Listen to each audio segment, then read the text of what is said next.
సుకమా జిల్లా స్టేషన్ గన్పూర్ నియోజకవర్గంలోని పల్లగుట్ట గ్రామంలో జరిగిన బహిరంగ సభలో ఉప ముఖ్యమంత్రి బట్టి విక్రమార్క బీఆర్ఎస్ బీజేపీ పార్టీలపై తీవ్ర విమర్శలు చేశారు. గత బీఆర్ఎస్ ప్రభుత్వం రాష్ట్రాన్ని 8 లక్షల కోట్ల అప్పుల పాలు చేసిందని, ప్రస్తుతం కాంగ్రెస్ ప్రభుత్వం ప్రజా సంక్షేమంతో పాటు ఆ అప్పుల భారాన్ని కూడా భరిస్తోందన్నారు. రైతుల కోసం రికార్డు స్థాయిలో ధాన్యం కొనుగోలు చేస్తున్నామని, ఒకే విడతలో 22,000 కోట్ల రైతు రుణమాఫీ చేశామని తెలిపారు. కేంద్ర ప్రభుత్వం ఎఫ్సీఐ ద్వారా ధాన్యం కొనుగోలు చేయడం లేదని ప్రశ్నించారు. త్వరలో 1,15,00,000 కుటుంబాలకు 5 లక్షల ఉచిత బీమా అందిస్తామని వెల్లడించారు. 22,500 కోట్లతో 4.50 లక్షల ఇందిరమ్మ ఇళ్లను మంజూరు చేశామని, మహిళా సంఘాలకు భారీ స్థాయిలో రుణాలు అందిస్తున్నామని చెప్పారు. స్టేషన్ గన్పూర్ నియోజకవర్గ అభివృద్ధికి 60 కోట్లతో విద్యుత్ పనులు చేపడతామని, స్థానిక సమస్యల పరిష్కారానికి ప్రభుత్వం కట్టుబడి ఉందని బట్టి విక్రమార్క స్పష్టం చేశారు. దీనికి సంబంధించి 14,006 కోట్ల రూపాయల్ని రైతాంగ సోదరుల అకౌంట్స్ లోకి పేమెంట్ చేయటం కూడా జరిగింది.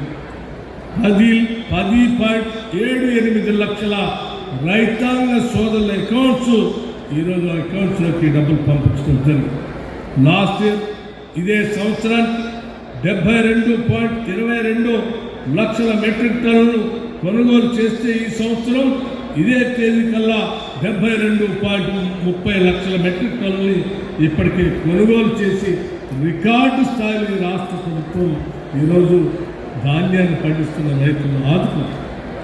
ఈ సందర్భంగా ఇంత పెద్ద ఎత్తున ఇన్ని వేల కోట్ల అవసరాలు ఉన్నప్పటికి కూడా రైతాంగ శ్రేయస్సును దృష్టిలో పెట్టుకొని కొనుగోలు చేసుకుంటూ ముందుకు పోతా ఉంటే తగుదనమ్మా అని చెప్పి భారతీయ జనతా పార్టీ సంబంధించిన నాయకత్వం, టీఆర్ఎస్ పార్టీ సంబంధించిన నాయకత్వం కళ్ళాల్లోకి వస్తాం, రైతులు కన్నీళ్లు తీరుస్తామని చెప్తాం. ఎక్కడికి పోయారు ఇన్ని రోజులు మీరు?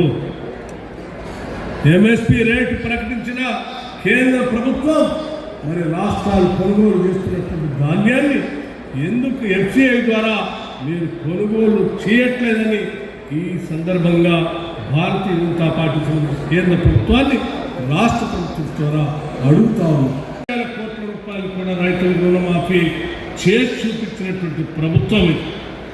అలాగే ఈరోజు రైతాంగ సోదరులకి ఇప్పుడే పెద్దలు కడియం శ్రీహరి గారు మాట్లాడుతూ చెప్పారు, అత్యధిక శాతం ఈరోజు పంట దిగుబడి కాంగ్రెస్ ప్రభుత్వం తీసుకుంటున్నటువంటి అనేక చర్యల వల్ల ఈరోజు దిగుబడి పెద్ద ఎత్తున ఈ రాష్ట్రంలో ఏర్పడింది. ఈ దిగుబడి సంబంధించినటువంటి ధాన్యం కొనుగోలు వ్యవస్థని ఈనాటి ప్రభుత్వం ఎంత దిగుబడి వచ్చినా ప్రతి గింజ వరకు కొంటామని చెప్పి చాలా స్పష్టంగా చెప్పటమే కాదు, కొనుగోలు చేసినటువంటి పరిస్థితులు కూడా మీరు గమనించారు. కొన్ని చోట్లయితే అనుకోని పరిస్థితుల్లో వర్షం వచ్చి కొంత ధాన్యం తడిస్తే కూడా తడిసిన ధాన్యాన్ని కూడా కొనుగోలు చేస్తామని చెప్పి సివిల్ సప్లైస్ మంత్రిగా ఉత్తమ్ కుమార్ రెడ్డి గారు స్టేట్మెంట్ ఇవ్వటమే కాదు, తడిసిన ధాన్యాన్ని కూడా అదే ఎంఎస్పీ ధరకి కొనుగోలు చేసేటువంటి చరిత్ర ఈనాటి కాంగ్రెస్ ప్రభుత్వాన్ని కూడా నేను చాలా స్పష్టంగా చెప్తాను. మీరు మా నియోజకవర్గానికి వచ్చిన సందర్భంగా మా నియోజకవర్గానికి మా ప్రజల తరఫున మా రైతుల తరఫున మిమ్మల్ని ఒక కానుక ఇచ్చిపోవాలని చెప్పి నేను ఈ సందర్భంగా కోరుతున్నాను. ఇవాళ మా నియోజకవర్గంలో రఘునాథపల్లి మండల కేంద్రంలో 132/33 kV సబ్స్టేషన్ ఉన్నది. అక్కడ అదనంగా 12 ఎకరాల ప్రభుత్వ భూమి ఉన్నది. మా నియోజకవర్గానికే కాకుండా పాలకుర్తి జనగానం కూడా ఉపయోగపడే విధంగా రఘునాథపల్లి మండల కేంద్రంలో ప్రస్తుతం ఉన్న 132/33 kV సబ్స్టేషన్ 220 kV సబ్స్టేషన్గా అప్గ్రేడ్ చేయాలని చెప్పి నేను విజ్ఞప్తి చేస్తున్నా.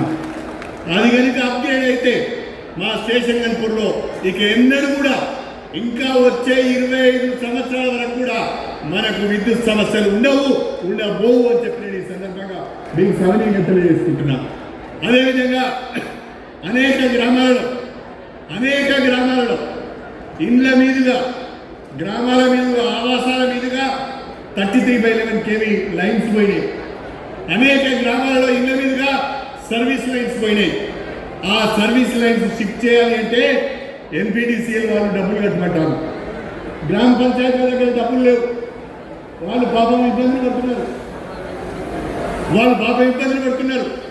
నేను ప్రత్యేకంగా పెద్ద మనసు చేసుకొని మా డిప్యూటీ సీఎంను మా పేద ప్రజల పక్షాన కోరుతున్నాను.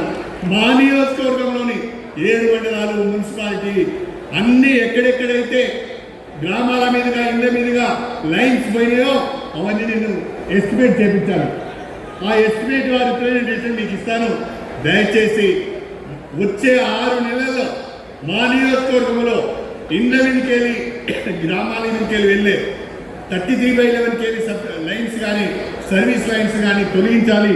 దానికి అవసరమైన నీరు కూడా మంజూరు ఇవ్వాలని చెప్పి నేను మా ఉప ముఖ్యమంత్రి గారిని విజ్ఞప్తి చేసుకుంటున్నాను. అదేవిధంగా కుటుంబాలకు ఇది చాలా నాణ్యమైన నిరంతర విద్యుత్ సరఫరానికి అందిస్తుంది. దీంతో ఇక్కడ పల్లగుట్టలో ప్రారంభమైన ఇందిరా మహిళా శక్తి ఎరువు దుకాణాలు కూడా మహిళకి స్ఫూర్తిగా కలిగి ఉన్నాయి. మాకు అప్పగించిన ప్రతి పనికి నాణ్యతతో నిర్ణీత సమయంలో పూర్తి చేసి జిల్లా యంత్రాంగం తరఫున నేను మీకు హామీ ఇస్తున్నాము. మరొకసారి హృదయపూర్వక స్వాగతం పలుకుతూ ఈ కార్యక్రమానికి విచ్చేసిన విశిష్ట అతిథులు అందరికీ నా హృదయపూర్వక ధన్యవాదాలు. జై హింద్.